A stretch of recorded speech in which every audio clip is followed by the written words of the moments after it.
अस्सलाम and welcome back to my channel. I hope कि आप सब खैर आफियत के साथ होंगे। अल्लाह सबको अपनी अमान में रखे। तो ये सुबह का टाइम है और अभी मैं नाश्ता बना रही थी नमाज के बाद अपनी बेटी के लिए, जिसने अभी अपने ऑफ़िस के लिए निकलना था। और व्लॉग में काफ़ी दिनों के बाद जो है वो अपलोड कर रही हूँ, उसके लिए माज़रत। और एक्चुअली समटाइम्स ऐसे होता है ना कि आप अच्छा फ़ील नहीं कर रहे होते फ़िज़िकली भी और मेंटली भी, तो थोड़ा-सा क्या कहें कि डाउन फ़ील कर रहे होते हो, तो कुछ भी अच्छा नहीं लग रहा होता, कुछ भी करने को दिल नहीं चाह रहा होता। रूटीन तो आपको चलाए रखती है और अगेन हरकत में मतलब बरकत भी है और ज़िंदगी भी इसी में ही है कि आप काम करते रहें। तो लेकिन ये था कि कुछ वीडियोस बनाने का भी दिल नहीं चाह रहा था और अपलोड करना, क्योंकि उससे पहले एडिटिंग करना और काफ़ी सारी चीज़ें इन्वॉल्व होती हैं।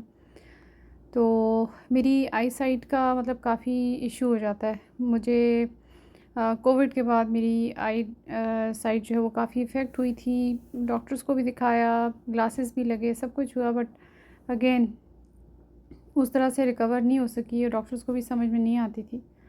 ये मैंने एक छोटा-सा क्लिप बनाया था जो मैंने अपनी विंडो किचन की जो विंडो थी वहाँ से मैं देख रही थी। एक छोटी-सी स्क्विरल थी, गिलहरी थी और बहुत ही प्यारा-सा सीन था। काफ़ी लंबा मतलब मैं भी बैठी और उसको देखती ही रही। उसने भी खूब ताज़ा-ताज़ा पत्ते जो थे बेलों के खाए और खूब जब पेट भर गया तो फिर यहाँ से चली गई। तो मैंने छोटा-छोटा उसको बहुत ही तेज़ी के साथ स्पीड बढ़ा के आपके साथ ये क्लिप शेयर किया, मुझे अच्छा लगा। तो काम के दौरान मैं अक्सर यहाँ पे डाइनिंग टेबल की विंडो के पास मतलब आके बैठ जाती हूँ और बादल वगैरह भी होते हैं तो अच्छा लगता है देखना। अच्छा, ये किटन का नया फूड आया था, कोई अच्छी डील लगी थी। मेरी बेटी जो है वो इन चीज़ों की बहुत ज़्यादा मतलब शौकीन है। मुझे कहने लगी कि मम्मा चलें आप। बच्चों को भी फ़ील हो जाता है कि मम्मा थोड़ा-सा डाउन फ़ील कर रही हैं। फैमिली इसी को ही कहते हैं, बच्चों के लिए हम बड़ों को, हम पेरेंट्स को ध्यान रखना होता है। उनकी बहुत सारी चीज़ें होती हैं जो उनकी दिल की बातें होती हैं, हमें सुननी चाहिए। और फिर वो भी उसी तरीके से रिएक्ट करते हैं, उनको भी पता होता है।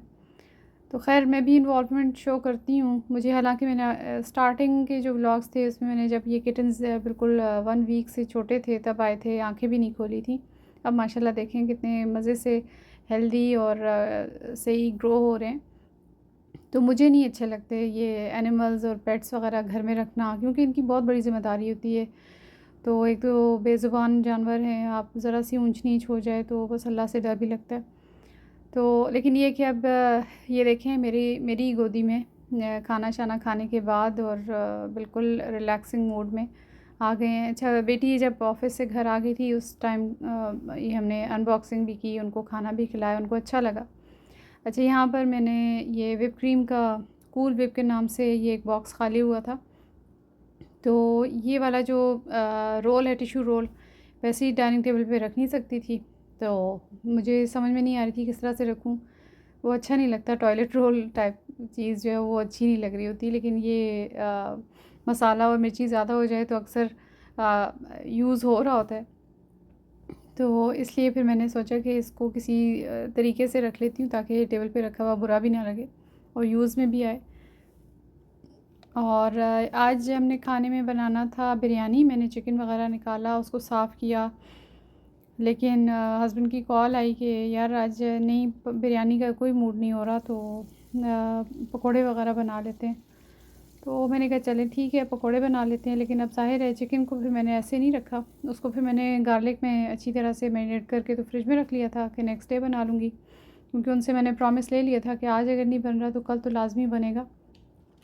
फिर ये मैंने फ्रिज में रख लिया और इसके साथ जो इसका प्याज़, कुछ प्याज़ तो मैंने फिर ख़ैर बिरयानी वाला प्याज़ जो था वो मैंने कहा ज़ाया नहीं करती, क्योंकि प्याज़ काटना भी ज़रा-सा टाइम लेता है, आपको पता है, आँखों में पानी और सारा कुछ। तो फिर मैंने जो आलू थे बिरयानी के उनको तो मैंने यहीं पर ही छोटे-छोटे बारीक जैसे वो काटते हैं ना फिंगर फ्राइज़ के लिए, उससे बल्कि पतले ही मैं काटती हूँ। तो वो पकौड़ों के लिए मैंने फिर वो आलू उसमें यूज़ कर लिए और पालक थी फ्रोज़न तो उसको मैंने थोड़ा-सा थॉ किया ताकि उसका पानी फिर मैं ड्रेन करूँगी। और फिर इसी तरह से प्याज जो था वो काटा और पकौड़ों के लिए फिर जल्दी से ये बैटर बनाया। अच्छा, इसमें मैं पानी नहीं ऐड करती, मैंने पहले भी ज़िक्र किया था। मैं बेसन को डायरेक्ट ये आलू और प्याज और इसमें, क्योंकि इसका अपना पानी भी छूट जाता है।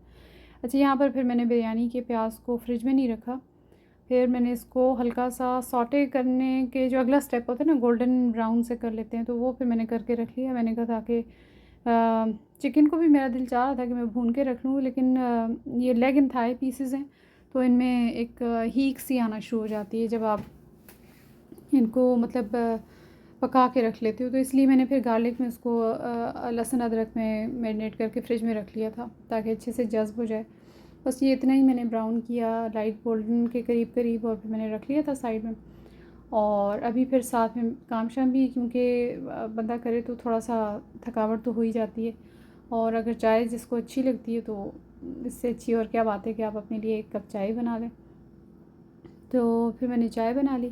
अच्छा, पकौड़ों के साथ मुझे अब ये था कि घर में मेरे ऐसा होता है, बच्चे भी और हस्बैंड भी, पकौड़े अगर बने तो ये फिर और कोई चीज़ नहीं बनवाने देते, मतलब फिर रायते के साथ और चटनी के साथ पकौड़े खाए जाते हैं। लेकिन आज तो चटनी भी नहीं बनवाई, कहने लगे कि नहीं केचप के साथ खा लेंगे। तो फिर मैं काफ़ी सारे बना लेती हूँ, लेकिन आज फिर मैंने कहा अब मौसम थोड़ा सा चेंज भी हो रहा है, तो सिर्फ मुझे असल में तली हुई चीज़ों का इतना ज़्यादा नहीं होता। अब फिर मैंने सोचा कि साथ में कोई दही की चीज़ बना लेती हूँ, अगर चटनी नहीं बना रही। फिर मैंने दही बड़े बना लिए साथ में, और इसका तो आसान तरीका है कि शान का पैकेट भी मैंने रखा हुआ होता है, और शान के पैकेट तो आपको मैंने पहले भी ज़िक्र किया था, मैंने अपने हस्बैंड की वजह से मैंने क्या रखे होते हैं, बल्कि वो ख़ुद ही उनको होता है कि जहाँ कहीं कोई अच्छी डील लगी तो शान के कुछ चंद मसाले हैं जो हम घर में लाजमी रखते हैं, तो वो अपनी बैचलर लाइफ से ही यूज़ करते आ रहे हैं, तो मुझे भी कोई इशू नहीं है जब वो यूज़ कर रहे हैं। तो हाँ, मैं क्वांटिटी वाइज में ज़रा सा कम इस्तेमाल करती हूँ। मेरे हस्बैंड पूरा पूरा पैकेट डाल दिया करते थे, तो मैं कम इस्तेमाल करती हूँ, थोड़ा सा पैकेट बचा भी लेती हूँ, लेकिन उनको नहीं बताती। उसकी जगह मैं उनको ज़्यादा अगर स्पाइसी चाहिए होते मैं हरी मिर्चों का एडिशन कर लेती हूँ। तो यहाँ पर फिर पकौड़े वगैरह भी रेडी हो गए थे, और दही बड़ों को थोड़ी देर के लिए फिर मैंने ठंडा करके रख लिया था, और फिर उसके बाद पानी में सोख कर लिया था कुछ देर के लिए। फिर अभी मैंने इसका दही तैयार किया, वही दही बड़ा मसाला और लाल मिर्ची और ज़ीरा पाउडर थोड़ा सा, और बस थोड़ा सा मीठे में मैं एक्चुअली चीनी नहीं यूज़ करती, साशी यूज़ करती हूँ, तो उसमें मिक्स कर लिया था, और फिर दही बड़ों को स्क्वीज़ करके उनका पानी निकाल के वो भी ऐड कर लिए। बस अब आप विंडो में से देखें अभी रोशनी है, लेकिन ये था कि 7 सवा 7 हो रहे थे, तो हमारा आज का खाना रात का ज़रा जल्दी हो गया था। फिर इसके बाद ये छोटा सा क्लिप मैं वीडियो के अंदर ही ऐड कर रही हूँ कि ये जो शर्ट मैंने अपनी बेटी की ओल्ड फ्रॉक थी, जो कि मेरी अम्मी ने यानी उसकी नानों ने बनाई थी, तो वो इसको फेंकना नहीं चाह रही थी, क्योंकि यहाँ तो आप किसी को दे भी नहीं सकते ना, या तो आप इसके पोचे बना लें या कोई डस्टिंग का कपड़ा बना लें। तो उसने कहा नहीं अम्मा, नानों के हाथ की बनी हुई शर्ट है, तो इसको मुझे ऑल्टर करके दे दें प्लीज़। तो शर्ट में अम्मी ने 3 या 4 मीटर कपड़ा लगा था इस पर, तो क्योंकि बेटी मेरी माशाल्लाह से टॉल है, लेकिन ये था कि फ़िटिंग में और उसमें शोल्डर वाइज़ वो माशाल्लाह से थोड़ा सा उसने गेन किया है, तो शोल्डर उसके वैसे भी अपने अब्बा पे गए हैं तो ज़रा ब्रॉड हैं, इसलिए फिर यह शोल्डर से काफ़ी ज़रा तंग हो रही थी। मुझे फिर पीछे और बैक साइड पर और फ्रंट पर जो फ्रॉक के ऊपर वाला जो शर्ट का हिस्सा होता है ना, उस पे फिर मुझे थोड़े थोड़े पीसेस डालने पड़े, और गला मैंने वेस्ट नहीं होने दिया, बिल्कुल एज़ इट इज़, और स्लीव्स भी। और फिर बस मैंने ये ऑल्टर कर ली रात को सोने से पहले। बस आज का इतना ही व्लॉग था जो आपके साथ मैंने कहा शेयर कर लूँ, और आप लोगों से हेलो हाय भी कर लूँ। टिल नेक्स्ट व्लॉग आपसे चाहती हूँ इजाज़त। अल्लाह हाफ़िज़।